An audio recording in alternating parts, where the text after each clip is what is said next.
So we're driving back from, what's the name of that place where you like the milkshakes? Blue Infusion. Blue Infusion, you fuckers. Like, they charged me $31, I think it was, for a milkshake and Eggs Benedict. Now, Eggs Benedict was 2 bits of eggs. So 2 eggs that were hard, not very much sauce. What do they call it? Not bolognese. What's that shit called? Hollandaise, is it? The hollandaise sauce is ordinary. The bacon was ordinary.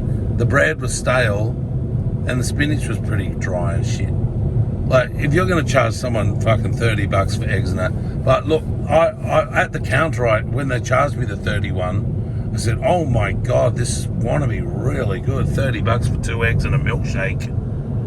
Because, I mean, I think that meal all up would have cost a couple of dollars for them to produce. And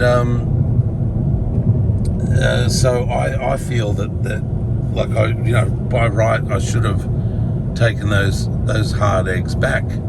But I reckon there's every possibility they did it on purpose to stir me up because of what I said at the beginning, and were hoping I was going to come to the counter and then they'd escalate it and boot me or something. I don't know, but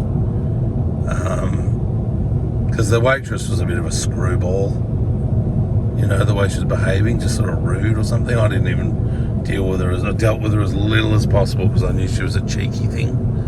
And so yeah, look, $30, eat my shorts, $30. So I'm glad I had an outing, and I'm glad I went to the drone park and all that sort of stuff. But those people are hive. They're gonna charge people that sort of money and then not do the food properly.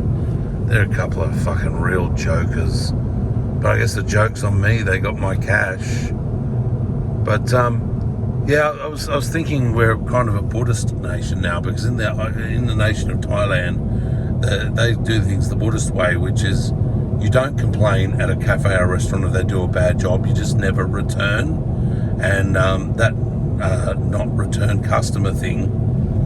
I think that's the shame, because to confront them is too shameful.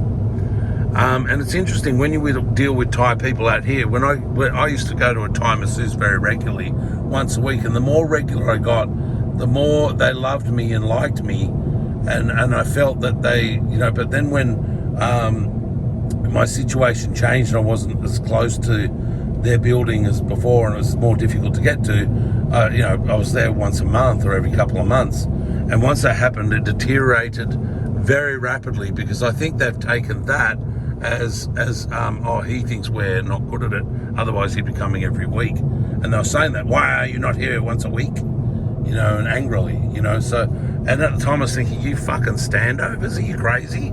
But I think it really, now I think back and understand the culture a bit more, I think they were feeling offended. Anyway, who knows what goes on in crazy people's minds? I can only guess. And they were crazy, but I just, Australia's a bit like a Buddhist culture now too, like you can't confront them. Like before, you'd go to a restaurant, you'd pay at the end. You wouldn't pay, you'd say, if you said to them those eggs were hard, that was terrible, and they didn't fix it, they would know that you weren't going to pay and expect that. But now you pay at the front counter, and then they treat you and make food whatever the hell way they like, and you just have to eat crap and crow. So, but you also can't complain. You've got to tell them, oh no, it was wonderful. And if you don't like it, you just don't go back, just like in a Buddhist culture. And that doesn't surprise me, Sam, because nearly everyone's house these days has got a Buddha statue at the front. In fact, did they have a Buddha statue in their garden at the... I'm not sure, probably. Yeah, I've got a funny feeling now. I think that I did see one, bruh. So, yeah, we're now a Buddhist country, Australia, so deal with it accordingly, folks, and take it up the tailpipe.